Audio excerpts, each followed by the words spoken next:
Hello, everyone. Good afternoon and good day to all of you watching. Welcome to our fourth episode of the Dualogue community series. My name is Alexa Tanini, and I have been privileged to be your moderator throughout this Dualogue. Dualogue is an annual live sharing session in a form of casual dialogue hosted by Collab with support by the School of Architecture and Built Environment, UCSI University. We aim to inspire wonder among architectural students and the greater audience with thematic dialogues and conversation. In the year 2021, based under lockdown, we hope to break solitude and gather community workers and designers to discuss their community architectural work and practices. With practitioners from different countries, these dialogues expand the discourse of community work deeper into the challenges with community participation, engagement, and life building grassroots projects from different places, cultures, and backgrounds, leading to how we could design a future for the common good. Before I go on any further, if you have questions throughout this session, please do ask in the comment section, and I'll make sure to convey them to our speakers later. Today, our topic will be Reimagine Voice in Community. We are fortunate to have two speakers with us today, and they are both professionals in their field of work. So we have an interesting dialogue ahead of us. So sit back, relax, and we hope you stay with us till the end. Without further ado, allow me to introduce our first speaker for today, Sarah Mui from One Bite Design Studio. Sarah is a catalytic architect. She brings collaborative creations that are grounded in human design thinking to connect people to the space in their community and strengthen the social fabric. She focuses on public space, social design, and cross-disciplinary creative strategy, leading the first B Corp in Hong Kong from the architectural industry. She and her team at One Bite bridges commercial and public sector with the community through their creative ideas. From the Kayit play space in Kowloon Bay to the latest intergenerational play space in Tuen Mun, One Bite has been leading in innovative public space design in the city. A new one opening next week at Min Tak Estate in Chang Kwan O will be the first women priority sports ground. On the other hand, during the COVID, the team has rolled out two initiatives with other community groups to promote good food with dignity, which has served 2,000 meals and to produce eco-mask holders with social benefits sold over 5,000 pieces. Let's put our hands together and welcome our first speaker, Sarah. Hello, thank you for the collab's invitation. So I'll try to share my screen now. Yeah, sure.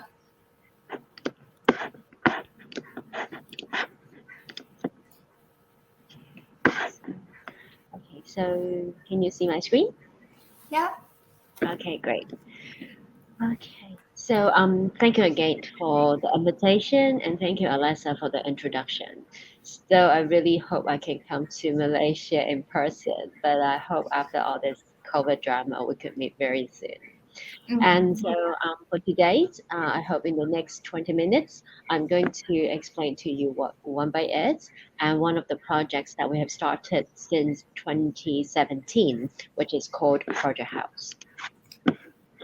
So first, because I cannot come in person, and so I need to tell you what One Bite is. So One Bite is in Hong Kong and Singapore-based design company. As for myself and my partners, we are both architects. And a lot of times in our work, you will see colors and you will see four shades. These four shades, they represent the blue one, meaning design, the yellow one, meaning social, the green one here, the turquoise one, means research, and the last one, red, which is a new one, it's called conversation. So for this four icons, it symbolizes what we like to do and what we always do in our projects and different collaborations. So as Alessa mentioned, One Bite is the first B Corp in Hong Kong from the architectural industry. So I think we registered in 2019. Yes, and in all our works, we've been thinking about how we could use our architectural knowledge and design skills to interconnect people and make places, because we believe a place without people is just a space. So how we can bring different people together. So in our works, we focus in recent years a lot on public spaces, including some of the very colorful or new rooftop playgrounds or sports courts in Hong Kong. We're actually trying to advocate or want to raise the discussion on when a building gets aged. Does it mean we can only demolish it? Is there any alternative that we can do to make the space vibrant again? On the other hand, because we are very interested in people and what they like to do, so we have another role called urban curator, that in our own projects or in different collaborative projects, we will hold workshops, we'll work with our collaborators in curating different community events and to see what are the community trends, what do they like at the moment, and what is the future things that they look forward to. And because of the diversity of our projects, our team is not big, but we have a lot of different people. So though my partners, Alan and myself, are architects, we have colleagues from landscape, from communication design, from research, from journalism, and also even from creative arts. So we really appreciate the diversity of the team that can help us set up the different nice ideas or interesting ideas in our projects. Yeah, so in the first screen, you saw these 4 taglines. In fact, this is the 4 steps that we remind our team whenever we start a project. So as One Bite, we hope that every time we will try to create something, we will keep observing clearly about the community needs, and we take action without delaying. And we bite, which means we want to make a change. We want people to remember our work. So for today, I would like to introduce a project that we think we have created, and it is actually a new typology that we look forward to see it more often in Hong Kong and also in other, even Southeast Asian countries. So this project is called Project House. It quite looks like a McDonald's takeaway packaging, because we want this Project House is a project or a program that we can bring joy and happiness to the community. It's interesting, when we started this project, we didn't really think a lot, but in parallel, when we developed the project, we started to chip in different theories to test out different experiments, and we start to find that why Project House has been such a core project within the team is that in today's world, problem is not alone. We cannot classify a problem just called gender. We cannot classify a problem just as built environment. But all this from justice, education, health, gender, economy, nature, built environment, all these, they are clustered together. They are interconnected. So in today's world, we need an interdisciplinary mindset to solve this new problem. So Project House is one of the experiments that we did to help us to find how we can have this interdisciplinary mindset, and is this mindset helpful in today's world. So Project House, in a way, on the left-hand side, you will see all the photos with people doing all sorts of activities. At the same time, we call ourselves a social matching platform that we provide short-lease shop space at a low rent, leveraged by professional design and user experience services, as a new way of thinking about our vacant spaces in the city. We call this the new third space. The story of Project House started when this in the photo is our first Project House location. It is actually a vacant shop owned by one of our friends' family for a really long time. So the space has been vacated for over 2 years, and so they think, oh, maybe we should do something with it. And then we started to generate ideas and programs with our friends and their families together, and started to talk to different organizations in that district and to formulate what we should do. So it's a project that we have all people here before we know what we do. And so since 2017 to today, we have carried our Project House at 4 locations and over 4 months. And each time we try something different. And we want to question in a lot of urban cities, we have vacant spaces. We have vacant spaces for maybe a week, a month, or sometimes, especially in the degenerated districts, we have vacant spaces for over years. So is there anything that we can use or make use of the spaces so the community will not die out? So before we started, or one of the ideas is that we always should put the right people in the right space. So we went to three districts for locations in 2017 to 2019. Yeah, we didn't do it in the last 2 years because of the pandemic, but each time we spent over nearly 4 weeks and attracted over thousands of people to our space. And what is it about? So Project House with what we call the third space or these new vacant shops, and we try to fill it up with all the different programs. These programs they have categorized into styling, ed, life, and travel, so that people they would know the rhythm of coming back to our space. So this page, because we are targeting Chinese audience, so this calendar is full of Chinese characters, but you can see we will have calligraphy class, also, we will have hairdressing class and even movie screening, portrait, family portrait activities. So that it's community driven or a bottom up event generator. And I also appreciate it being a new ground for community experiment. And this community experiment, I need to, on the left-hand side, I want to elaborate a little bit more.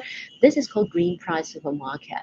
So this is one of the social enterprise in Hong Kong who sells food or packaged food, which is after their best before date. So for Green Price, they use Project House to test whether these districts of audience would love their work because they actually want to expand their markets, but they didn't know where they should land their next shop. On the right hand side is not an elderly day, but it's actually called $1 shop. This $1 shop was an experiment that one of the mental health organizations in Hong Kong they wanted to try it out for years. So when we have Project House being a space available, so they started this one store experiment, testing out how could they sell food or sell items to local residents at $1, which is really cheap in Hong Kong. Though on the left-hand side is a successful case because after their trial in Project House, they found that the people love their products. So they have decided to expand their markets to this district. But on the right-hand side is less successful because after a weekend of trial, it's so popular. So it's not unsuccessful in terms of how people receive it, but it's actually financially not viable. So I just want to remind that for Project House, it's not only about success, it's about the opportunity to try something in community space. So when we started or in the middle of generating the idea of Project House, we keep reminding ourselves that this is not a non-profit or this is not just what we call an NGO program. We need to find a balance between desirability, which is the need and value of the community, with the feasibility, which is a solution that is feasible and workable, and viability that the model should be sustainable and be able to recur. So the team actually went through a lot of brainstorming exercise, starting to map out like a post-it wall. We started to map out what are the key components, what are the challenges that we may meet, even what is the long-term effect that this project or this idea could generate. So from this, we spotted out two things that is important. Starting from one vacant shop owned by our friend, we started to do research on the vacancy percentage of shops in the same district and in other districts. And we found that, in fact, the percentage can be really high. It's up to 12.1%. And I'm sure after the pandemic, this figure should be even higher now. On the other hand, normally in Hong Kong, apart from community centers, there are only like community halls which are managed by the government. But in 18 districts in Hong Kong, we only have 108 community halls, and normally they're all fully booked. But then, so community organization, they didn't have any space to do new events, test out new ideas. But on the other hand, as I said, if we are looking at a 12.1% of vacancy rate in the center of Hong Kong, can we actually try to make these two things together? So that's why one opportunity that we found from this third space is very crucial, is that even from investigation or more theoretical, architectural, or social, or sociological investigation, we actually look at how place-based community development can take place in this type of third spaces. But on the other hand, these on the right hand side are all the people that have been involved in this project. And as I mentioned it earlier, is that this project started with people without knowing what we want to do. So it's a real bottom up exercise that we tried. So this is an examples and photos of the bottom line of the different collaborators that we work with, including social enterprises, community organizations, NGOs, and even young designers. And the top part is the photos that we captured during these events. And then we even include ethnic minority groups to do special events for different types of people. And when we went to, I think this is the last one that we did, is that we went to a heritage building. And with this one, we tried to help them to revitalize the building as well. So together with bringing new people in, we worked with these people and our young colleagues in the office to think about how we can make this old building or heritage building become a community hub again. So I really hope that Project House could be something that everyone can do it. So after we did the fourth round of Project House, we started to analyze and categorize the steps that people can do it in their own place or in their own cities. So we will classify into 4 steps. One is called the site selection stage. Second, the preparation stage. Thirdly is the program stage, and then the lastly is the post-program stage. So for the first one, the site selection, we need a space which is accessible and a space that is sizable enough for people to have a short stay. In some districts, or maybe in Hong Kong, in this density, some of the streets are not very accessible, especially because of our landscape. We have a lot of steps and then ramps. So selecting a shop is an important step. Secondly, is how we can use design to help create what we call a carefree setting. When we first talked to different organizers, they were so excited about a vacant space. But the next question that they will have is that, oh, but then do I have to bring my own chairs and tables? Oh, do I need to bring my own microphone or speakers? Oh, do I need to do this? Do I need to bring this? Oh, I may not have that budget. So if we want to ensure this project can go forward and recur, we need to have this basic setup as a design. I think for all designers, we have the ability to design a modular system that can be adaptable and for different situations. And this helps to bring an, I would say, coherent identity of the project. Third is how we can use optimum size and program mix. But I'm not sure this may only be valid in Hong Kong, so we need to test out how it works in Malaysia. We've had the chance. We found that in Hong Kong, normally the space will be around 700 square feet, will be a good size. And in weekdays and weekends, we should separate or we should adjust the proportion of community events and community business so that we can catch the biggest footfall and to financially or commercially most viable. Lastly is, as I mentioned, about green price and also the $1 store. How we can encourage experiment being a new social practice in Project House is very important. And it's more about the trial and error, not about the success, not about how we quantified it. But in a way, so this is what we did before the pandemic. And we always believe that design is an iterative process. So when the pandemic hit, what could we do?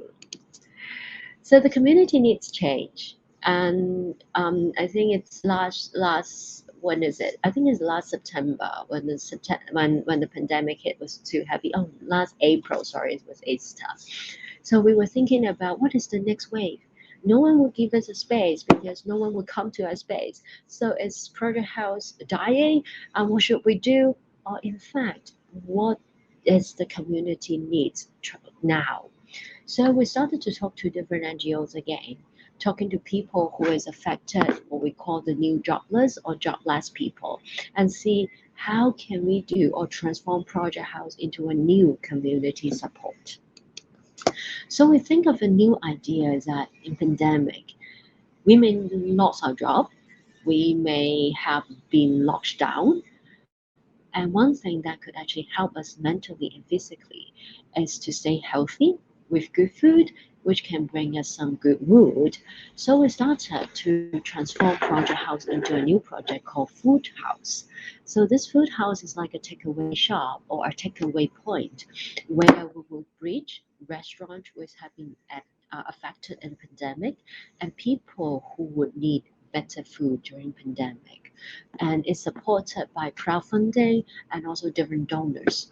But people still need to pay, but they pay at a very affordable price for this good meal, so that we try to balance their mental or psychological barrier to accept help.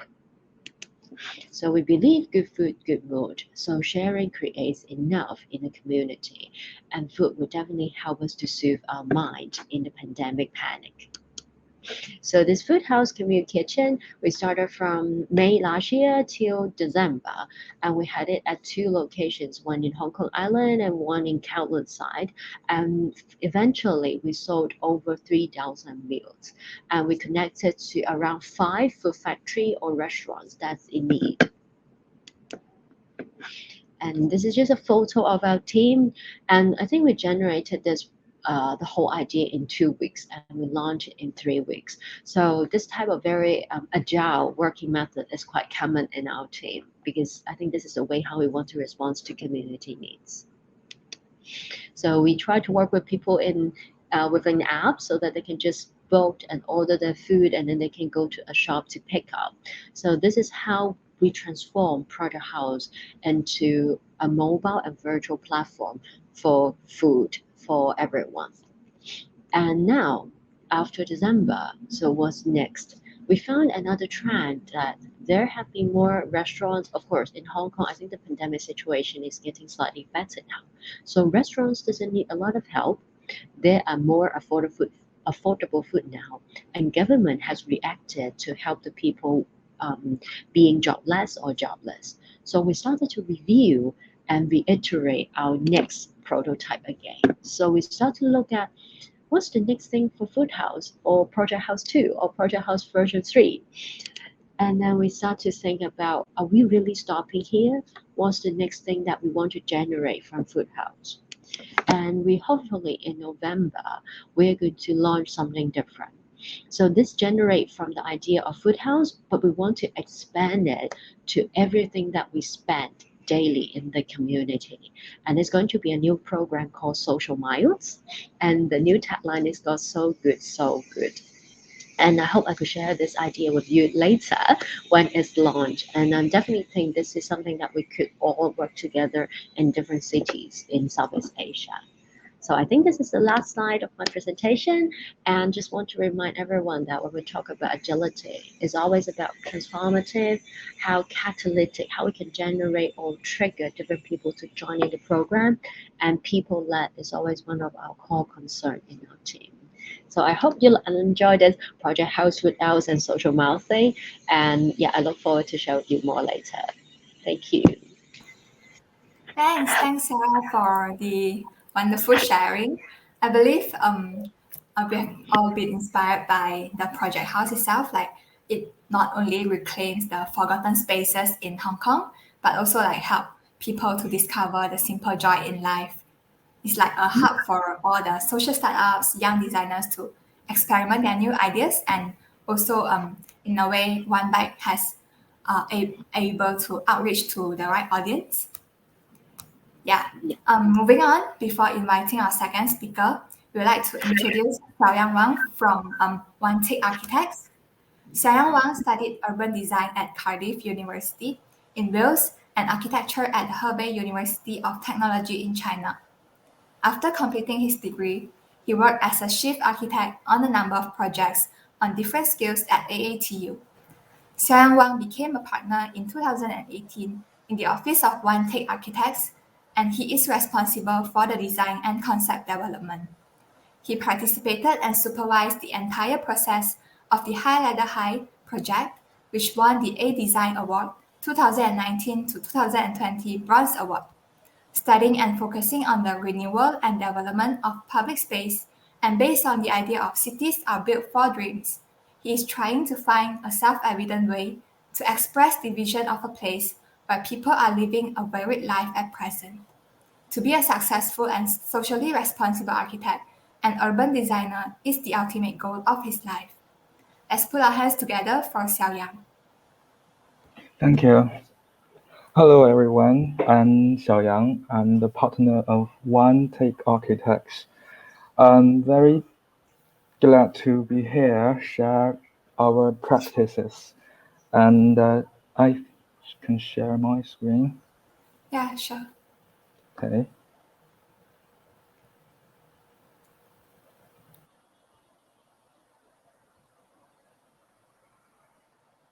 Is that all right? Yeah, good. Okay. Thanks. Today I would like to talk about one of our design practices in Program Spark.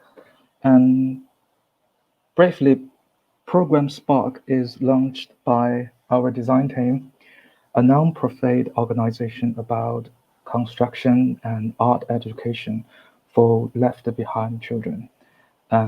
We have developed and improved a new art education system for summer camp.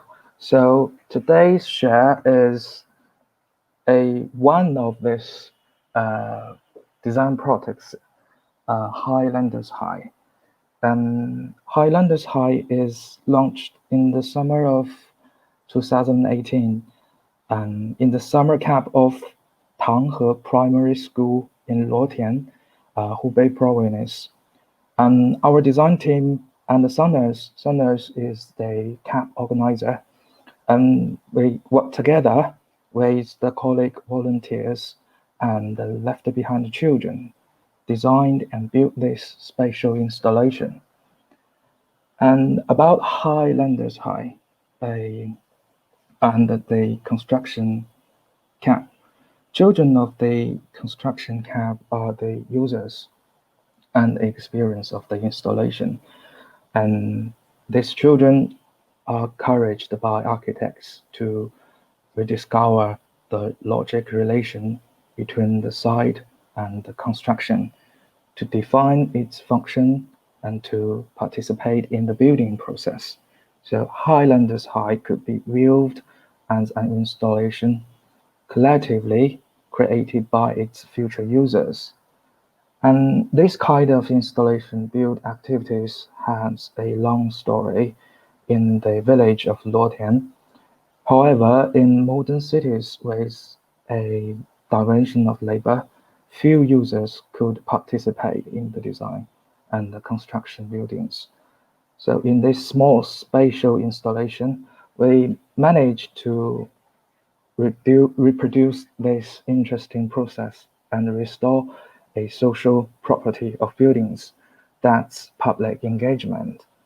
So we would like to talk about more about the whole process of the scheme.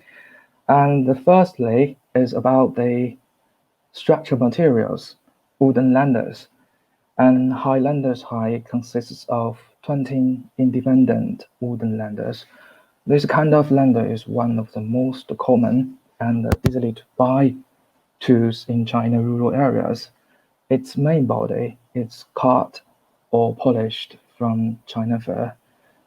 In order to make it stronger and cheaper, the makers use hinge screws instead of tunnel joints, a traditional way to join the woods. So from the picture, you can see the workers is making the main frame of the landers. And about the whole cost process, And step 1 is about assemble the lander. And under guidance of teacher, the children learned how to use screwdriver at the beginning. When they familiar with it, they could change to use hand drill to work. So from the picture, you can see the teachers show the tools and give demonstration of how to use it and the matters needing attention. So this day, and the first of the class, the children were not told what kind of stuff we would like to do. Well, the form of landers made them associate with building stuff. And the next step is about collecting natural elements. And in the afternoon, the children went out to school, gathering the leaves or tree branches around the school. And during the journey, the children became our teacher, telling us something about plants, such as what's the name of the plants and when to blossom or yield fruit. So on the other hand, our teacher advised them to observe these plant elements from a view of pattern because we need to use the things to create another surface of the landers. So during the day, they grow. We will have a different experience because they grow up in the country and they stay close to nature. But this journey, we have a chance to view these common things from a brand new perspective. And then after collecting the nature elements, and they get into the step 3, spring painting. And the children put the elements like the leaves, the tree branches on a whole pieces of BOP film. It's a kind of material like transparent plastic tablecloth. I think when I was young, my mom made it a tablecloth, and this one in the cap is 9 meters long and 2 meters wide, fixed by the LV tapes, and then they use the spring paint to draw randomly, and without any training, we just let them to do whatever we want, and the final rendering presents very well. From the picture, you can see the combination of colors and the patterns, the details, and the light through the plastic tablecloth. So I think it's a very interesting way to do such stuff. And on the next stage is about another construction of the parts is about rolling the papers. And we can see from the lander, each lander has a several square grids. So we got the children use cardboard to form the frame of the grid, like a window on the skin, which was will filled in or decorated by color papers. After a short lesson about how to do the rolling papers, the children expressed great creativity on colors used and form construction because just a short lesson, they just know to use the contrasting colors or the same color systems. And then we got a design proposal, and each group choose one option of design and to make the model, and one representative to explain their design. Then they need to reply to the question from the other students or teachers. So just like a studio work, group discussion, and plan drawing, model making. And from this course, we also learn the concept of skill, and they need to learn to draw the layout of landers and write the design description. So After a serious review, we selected two proposals to be built in the next construction cap. And the interesting things we find in the process is about the design drawing and the writing.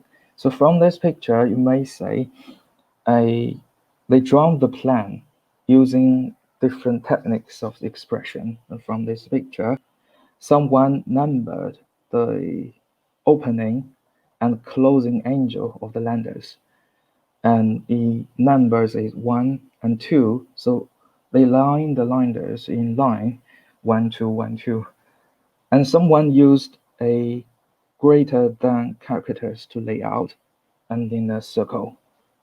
The sign actually is the simplified elevation of landers, just like the traditional Chinese painting, which has a way to draw elevation on the master plan. So after all these courses, the main courses, and the teachers and the volunteers and the children made Highlanders into a stage for a three-act space drama, where events such as carnival or cap close ceremony take place, and the children interact with the Highlanders High, not only by playing games in it, but also making changes to it through their creation. So the sighting of a three-act space drama as a dynamic time dimension to the Highlanders High. So the first one, Act 1, Bird and Fish, it is designed by the architect team, but got the name from the children's understanding of its shape. So say from the top of the teaching building, it looks like a fish fossil with bones, while from the side it looks like a bird flapping its wings. The next is about the Act 2, Qijun, created by another group, 5 students who noticed that a student had a body odor, so we proposed the idea of making a double path about the landers for people who feel uncomfortable with the odor. They could leave the space at any time, but could still peek inside. The work is named after a volunteer tutor of this group. Her name is Qijun, and maybe I think it's the shape is rajed in Chinese, Qiju, maybe similar with the name of their tutor. And Act 3 is Little Back House, created by the 5 students, another group, and with the shape of a bug in their mind.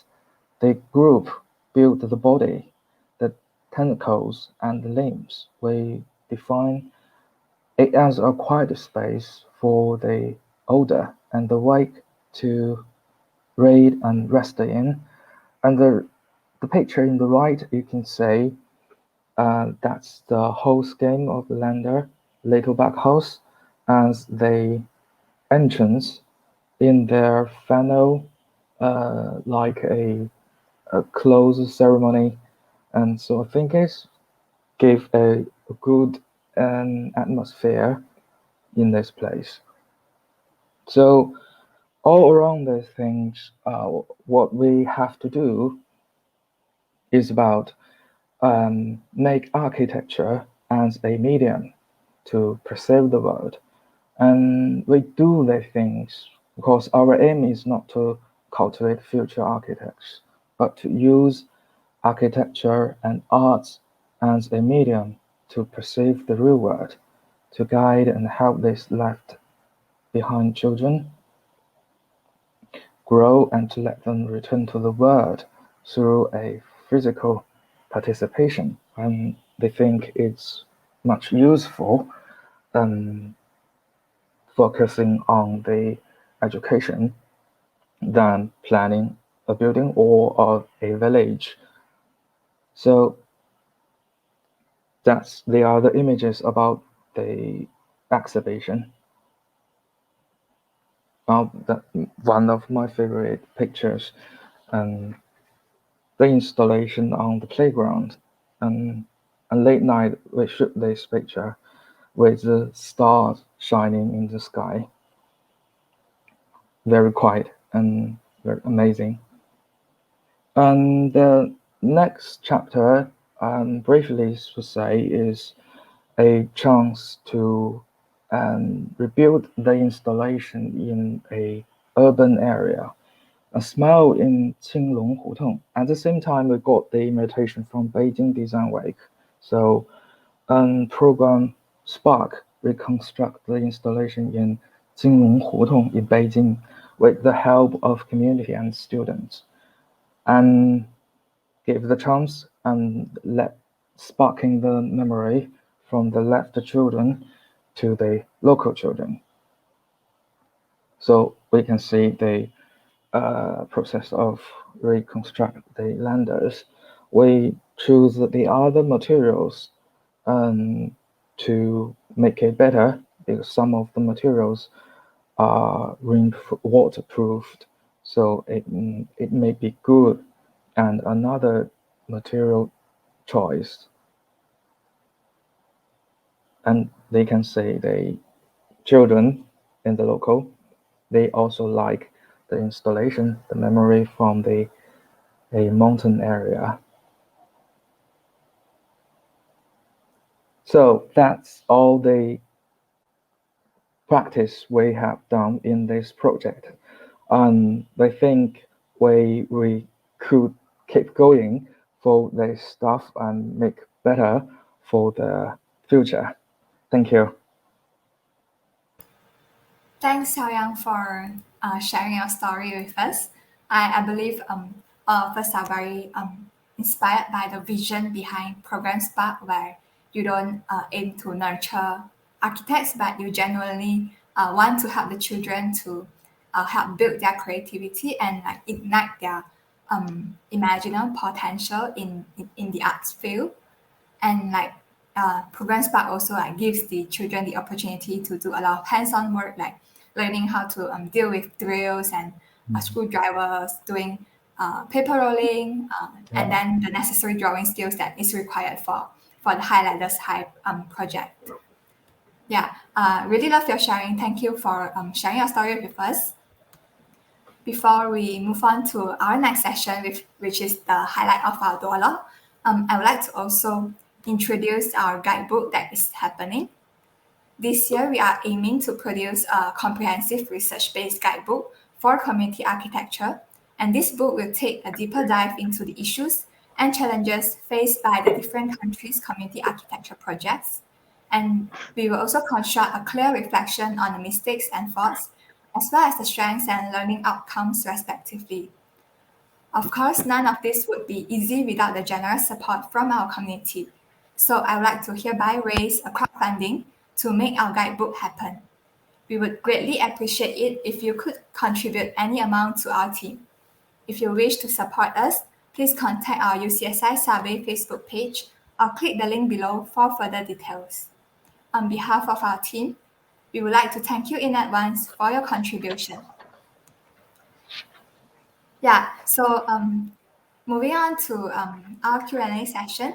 So to our viewers, if you have any questions, feel free to drop your comments at the section box, at the comment box, and our speakers will try their best to answer your questions.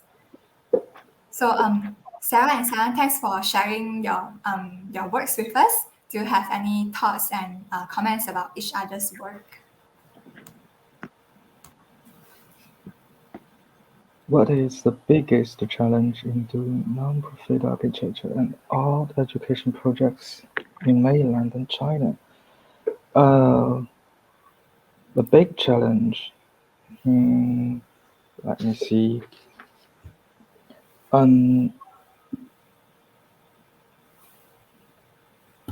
I think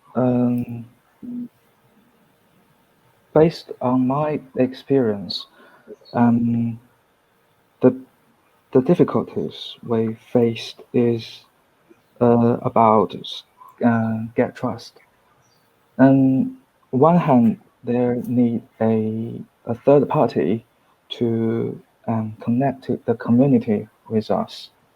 And on the other hand, the design team should show the professional levels and to get to the heart of the matter.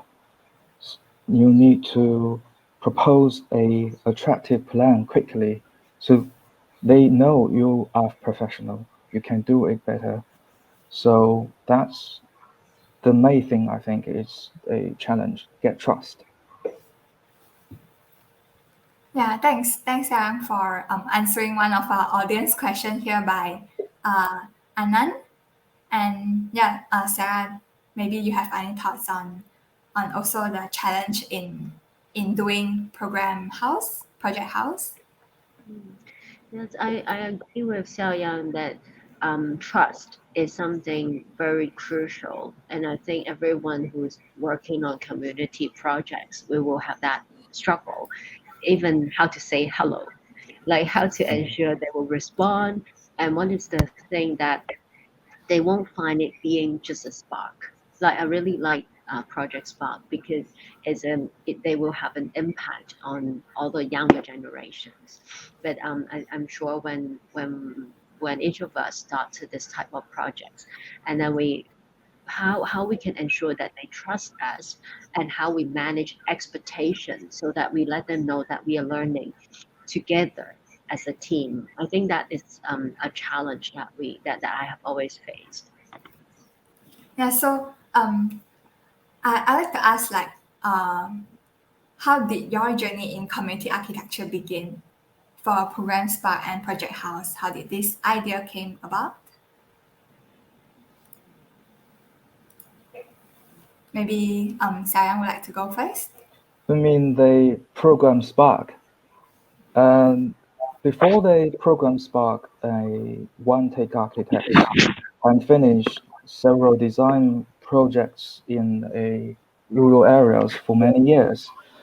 So considering the background of policy, in China, rural revitalization, we thought it's not just refer to infrastructure upgrade, but also education issues about the construction, the art for the younger generation, especially in the mountain area. So I think it's much useful then and do some specific stuff. So at that time, we got a chance to work with the Sumner we mentioned in the talking, which is a non-profit educational organization, and also the camp organizer. We became the teaching team in the part of the builder camp. So that was the starting point of program Spark. And since 2017, the project has been operated for 5 years and guiding hundreds of uh, left behind children to complete their first construction classes. So we think that's the start of our program. We hope there is no end. Yeah. Thanks for sharing. What about Sarah?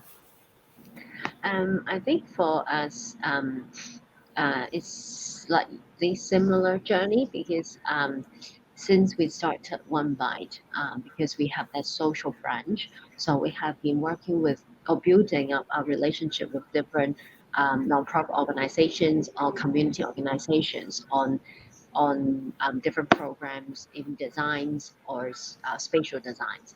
So I think it was in 2017 when we have completed a few pop-up designs that it could be a mobile kiosk on street or different modular setup.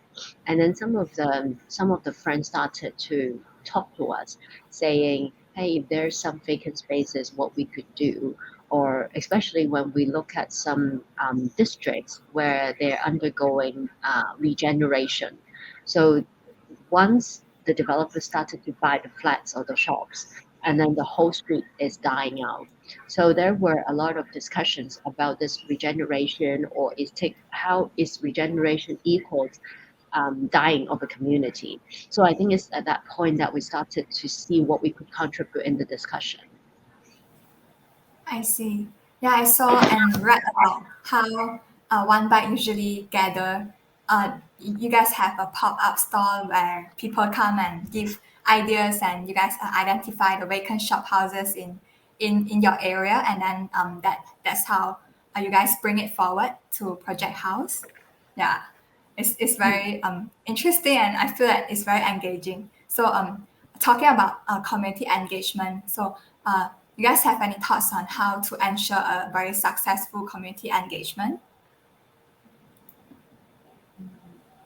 Like how do you ensure that your project or before launching the events, there is a very active community engagement?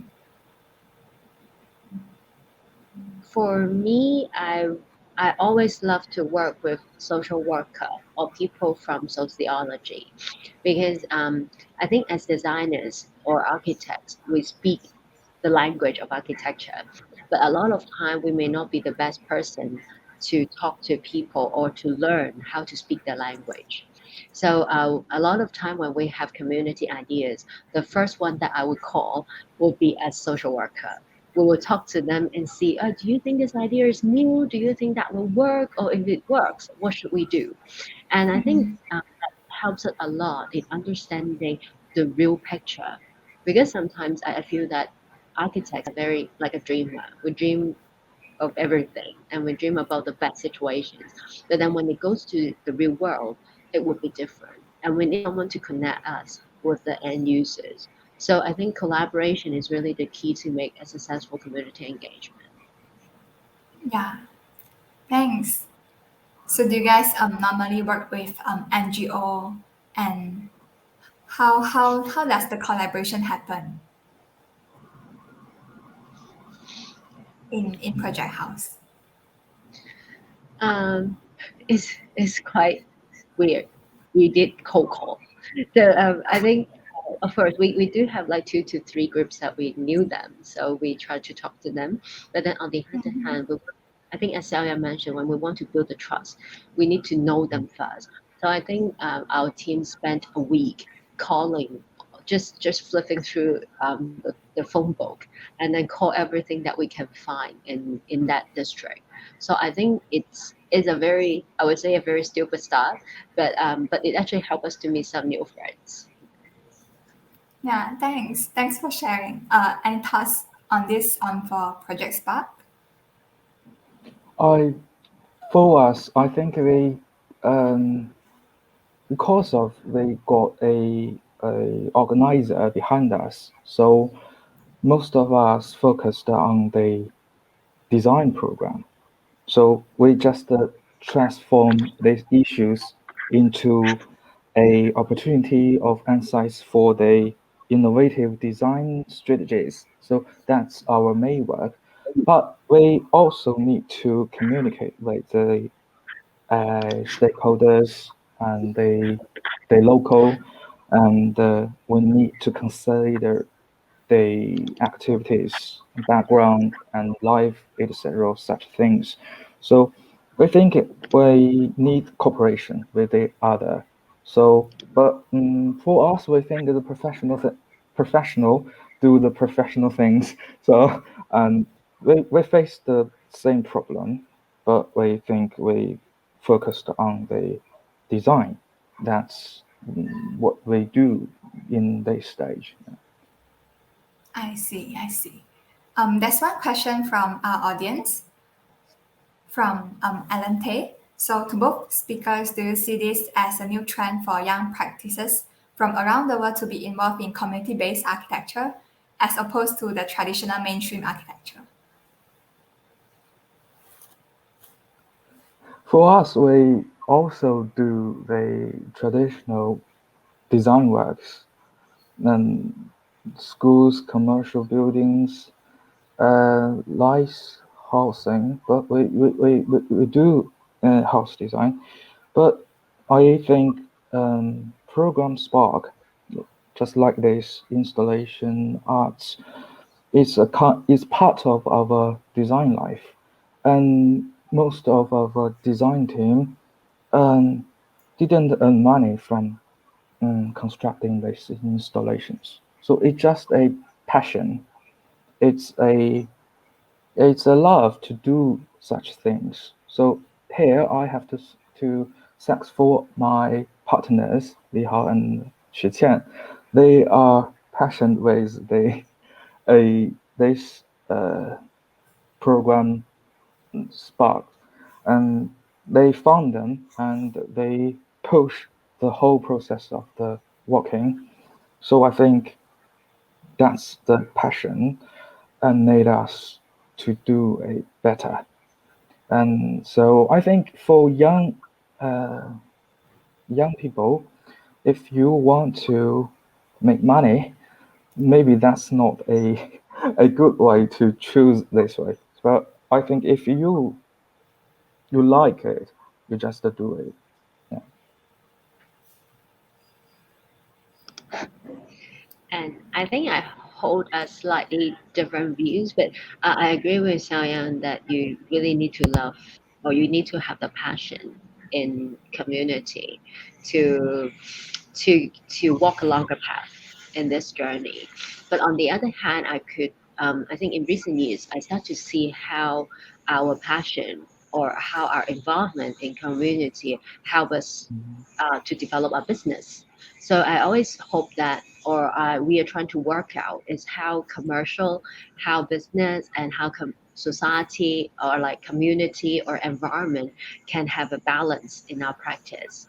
So, for example, because we have done different types of engagement, commercial clients came to us because they want to include engagement in their projects. So it may be a commercial project, commercial design, but engagement has become a need or becomes a prerequisite in the process. I think this will be our dream, is to ensure that each of our project, no matter it's commercial, institutional, architectural, or interior, we will always include community being part of it. So I think it's a trend that I start to see. I don't know if that's part of is differentiating from the mainstream, but I think we should be starting a new mainstream, and I think this is something I look forward to. Yeah, I agree with Xiang that doing community architecture needs a lot of passion. And I also like to ask, like, why are community projects important to your practice, and like, does it help or impact your design practice? The impact about the design practice, and so based on my experience, um, sorry, can you repeat the question? Sorry. Sorry, my mic was muted. Like, Oh, why okay. are community projects important to you and your practice, and what kind of impact or help has these Um, community projects did to your design practice? I see. And these community projects, I think it's a try. On one hand, it's a try. They use common materials to construct these things. And for us, it's a kind of a way to try to make common materials into a stunning stuff. And on the other hand, they need to focus the issues on the community because where we live and it's very important to the next generation. So we must keep a long way to say the word, not just the circle of around. So that's what we think is, but it is important to our design practice. Yeah, I understand. Sarah, you have any thoughts? I think for community projects, it keeps growing or developing our sensitivity in people's need. I think like design is always to respond to people's need. So community projects is important to us because it helps us to stay focused or observing how the community changes or what are the needs being changed so that we know what's the best design solutions that we should propose. Yeah, I agree. Like, we have to like recognize the needs. The need of the people is our priority in our design, so it somewhat impact design studio. So we also have question from our audience, Nicole. For Sarah, when the pandemic hit, a lot of event-based activities has to be put on hold. What kept One Bite on the move while still ensuring engagement with the community?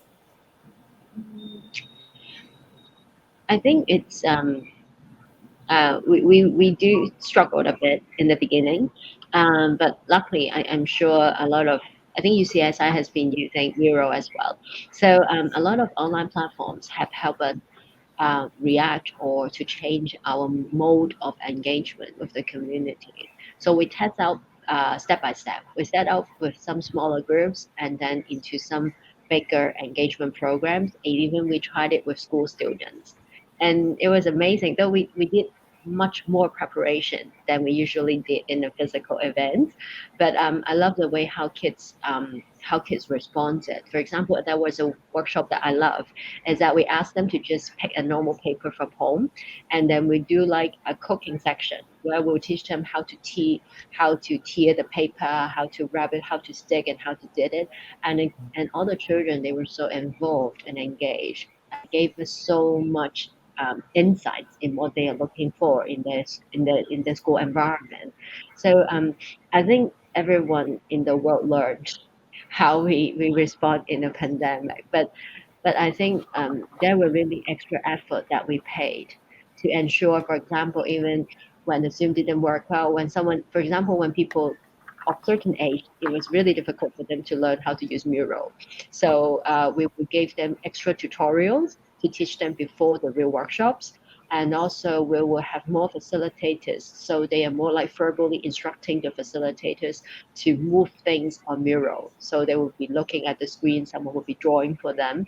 And so I think that that's a big lesson that we learned. But I quite enjoy the outcome so far.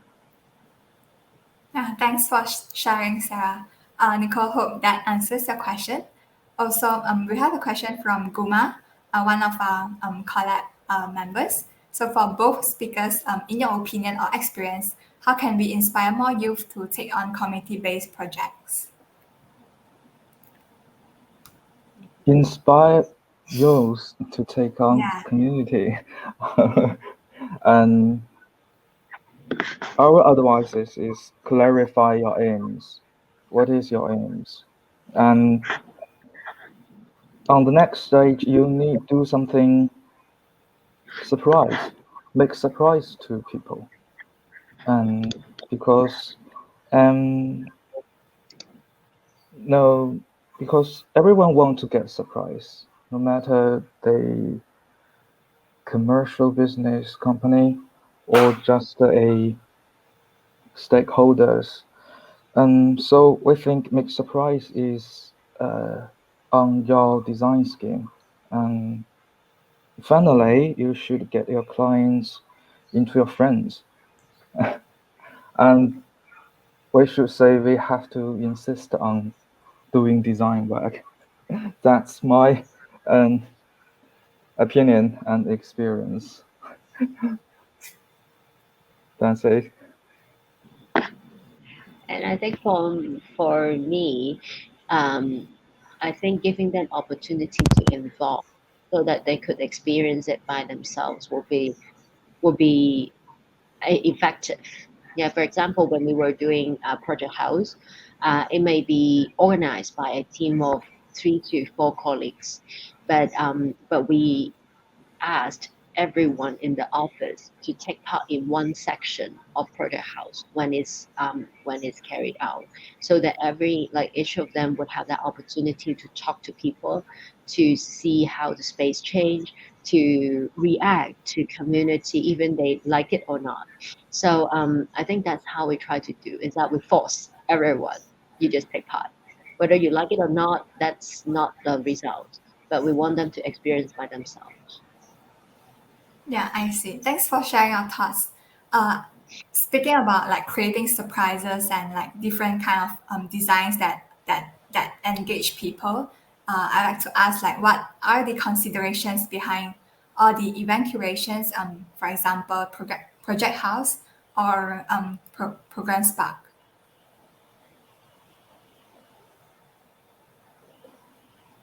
Maybe What Xiaoyang are, can go first. what are the considerations behind all the events curation during projects? It Yeah. means, For mm, example, in Progress Park, you have Highlighter High, you have different projects that caters for different groups of children. So what are the design considerations behind this? so it means they mm, the considerations or Yeah. other experience for different uh, people or different situations. Uh, in our design practice, like this Highlanders Height, and mm, we we really faced many different situations, and as we all know, these children are left behind children, and actually they are not poor. It means not short of food or clothes, but they just stay with their grandparents.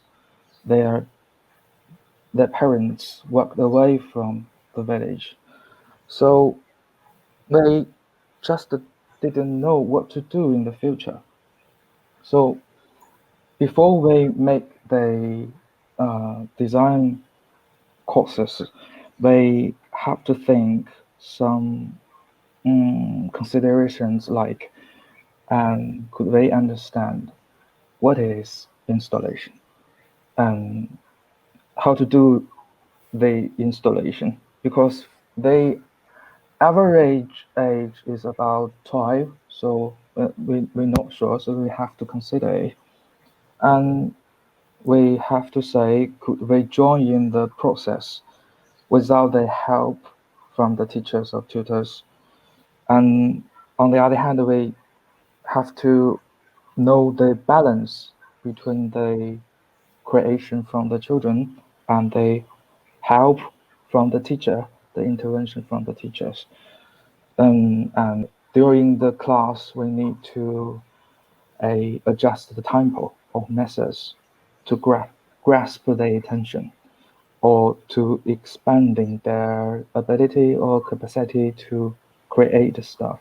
So uh, that's the main problems and considerations before we do, and we have to solve this problem during the lessons. On the other hand, of course, we have to train the volunteers, not just our teachers. We have volunteers from different university, and we train them to instruct the young children and give advice. And they also need to work with the children, and so all kinds of the stuff. And for the children, some are naughty and some quiet.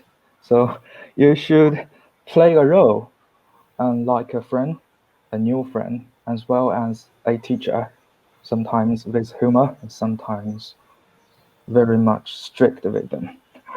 So that's what I thought in my mind about the considerations. Yeah, thanks. So, what about Sarah? Mm, Um, for for us, when we started to think about how we created different events or programs, we also start with mapping now.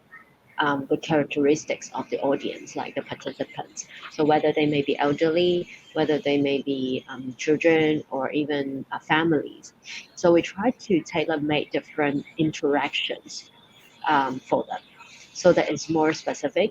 And for example, when we work with elderly and it was a morning workshop, and then we would like to start with warm-up games, asking them to write down what they had for breakfast. So everyone could draw like maybe congee, maybe cereal, maybe noodles, and then they would use that post-it to find another person who just ate the same food. And I think food is a good interface for elderly. But then maybe for kids, we will ask them, when was your last time that you played? Or what is the last game that you played?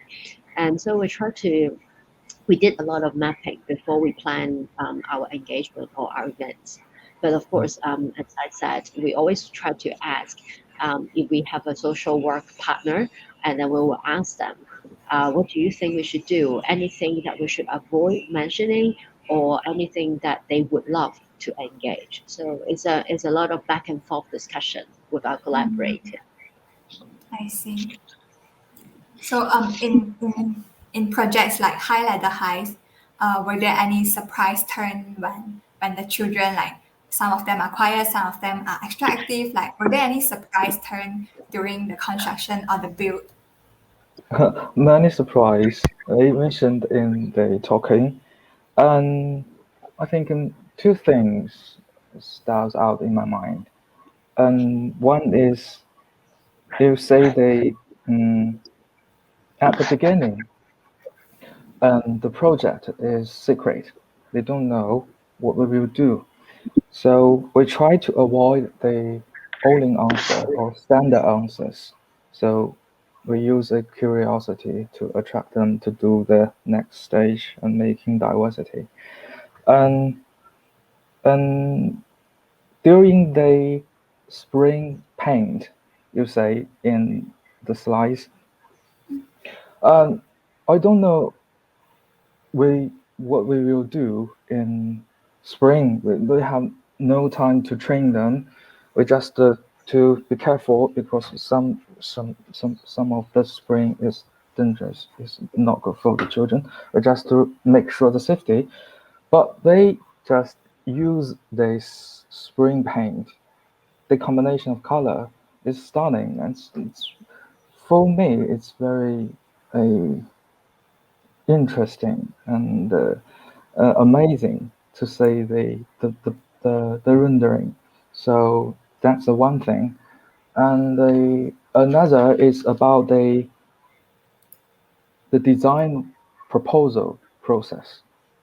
When children proposed a 15 options, so each group proposed one option to make model, but one student proposed 15 scheme. They draw them, they write them what the design conception of and design brief, such and things. Really just surprised by the ability, their creativity. So the two things and stands out. Yeah. That's quite cute to hear. Yeah. So yeah, When we do the design, we may think we just do one scheme. yeah. We don't want to do another one, but the children just gave a 15. Quite amazing. Maybe for Sarah, you could share with us like for Project House, how do you curate your events based on the different age group in the city of Hong Kong? This other than like mapping out or inviting them to the pop-up store. What are the special strategies or tips that you can share with us? When we started to think about the programs in Project House, we one thing that we want to try is that if we repeat the same activity or same category, the same day of the week, would it help people to remember why they want to come back? So, and then we start to think about what are the easiest categories that people could remember. And that's why we went to, we began to formulate that style, live, it, and travel being 4 categories, so that we stuff all the different programs in. And then, for example, maybe on every Monday is about styling. So on Monday, you will have haircut, you will have the portrait taking, you will have things about yourself. And then on each, it will be everything about food. And so we found that interestingly, in the first 2 weeks, normally people won't remember that. They just came by, saw something happens, and then they will join. And then when it went to the 3rd week, then that will be the week that we have recurring customer and our VIPs. I remember in the first project house, there was a kid who came once, and then in the last 2 weeks, he nearly came every day. And on the last week, he actually helped us to become a mascot. He bring a mascot hat and then walk around the street. He came on Monday for haircut, on the second day for his student portrait taking, and then came back for a second-hand stationery, and then for reading class, and then helped us to be our VIP. So I think that was an amazing experience from Project House, and it also helped to test how we can let community remember us or find a reason to come back. So I think that's experiments in how we did the program or plan the program during Project House. And we also differentiate the program from districts to district. For example, for the first Project House, it's a more low income district. So we gave them secondhand stationery. But when we went to another district, which is kind of less low income, so we actually collect their stationery instead of giving out stationery. So we try to bring this shared values in different communities. I see. So it's more to a two-way contribution Yes. from the committee itself and also from the organizer. Mm. So just curious, like what are the positive impacts that you have witnessed in your committee through the projects that are being curated?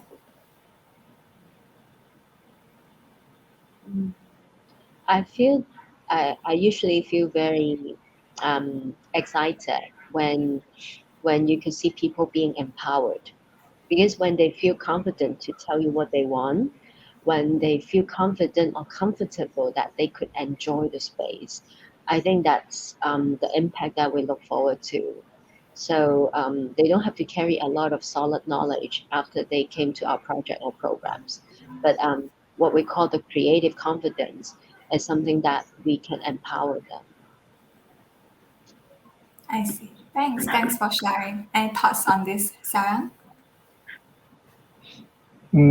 About this topic's positive impacts, and because our design practice based on the summer camp, so we just think we say the smiles of the children, and we say they could be worked hardly and actively in this class. So we gave a doll to a real word, okay, or another word. So I think that's the best positive impact for what we have done to these left behind children. Yeah, thanks. Also, like if someone would like to kickstart a community project, what would your advice be? Mm, Start the community project. I think, yeah, just like I said, and should clarify your aims, and you need to learn to communicate with the other people and get the trust, and then make your design scheme surprise, so you could get your clients into your friends. And on the other hand, if you a passion, and then you through your work you get money, you make money, that's much better.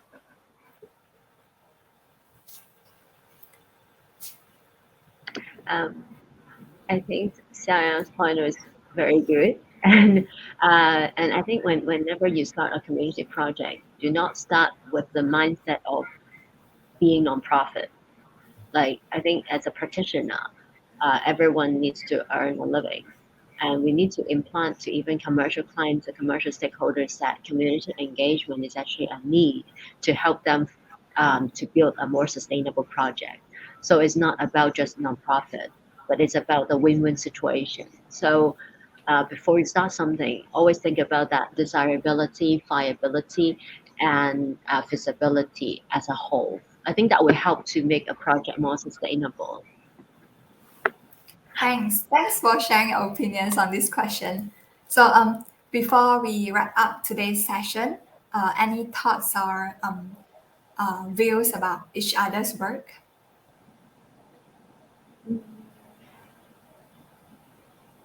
Maybe I start first. Yeah, I really sure. like Okay. I really like what Xiaoyang has demonstrated as a team, and then it's being a continuous program. I think it's very important, especially for younger generations. If you plant the idea of design and also plant the idea in craftsmanship and thinking about imagining about their future city, I think it is very impactful, and I look forward to seeing more of this. And I think ladder is something that everyone thought it was very normal, but then normal could be a way to generate more creativity. So that hopefully maybe later when they saw just a chair, when they see a table, when they see something around them, they will still feel creative enough to make them into something that fits them. So I think that's the power of the project.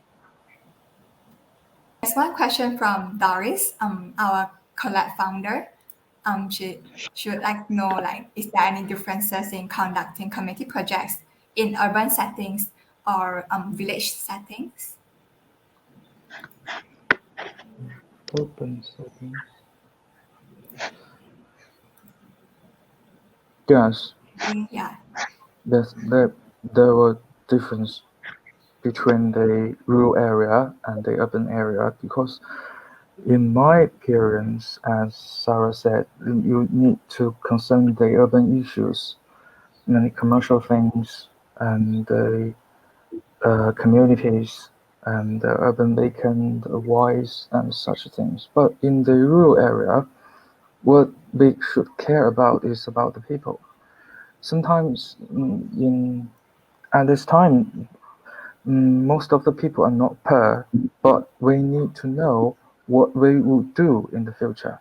So you need to spark them. You need to give their imagination to the work in the future. So I think that's the difference between the because there's not much choice in the rural areas, but in the urban, we have lots of choice to do.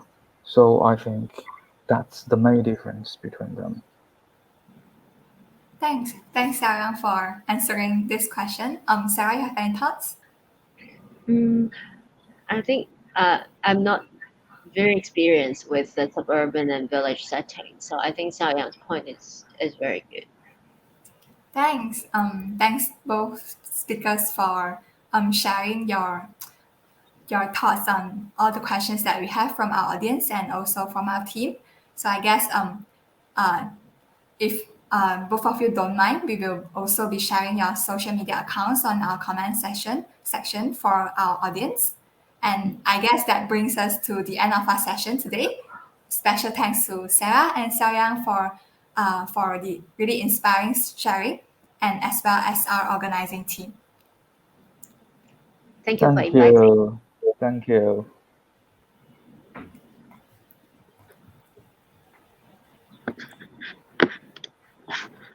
Yeah, thanks for both speakers for sharing. And on behalf of Collab team, we would also like to extend our deepest gratitude to all of our previous speaker, Kim Duck and Kut Duck from Think Playgrounds, Doris from Collab, Josh from Kalkin Studio, Juan from Studio Cavanas, Eric from Akibala Lab, and Anita from Yuasa. Thank you for making our Dualogue community series a fruitful and successful one. Last but not least, thanks to our organizing team for the amazing efforts.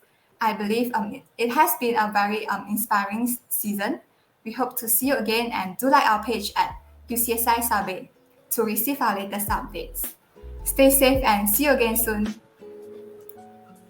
Thanks, Sarah and Xiaoyang. Thank you.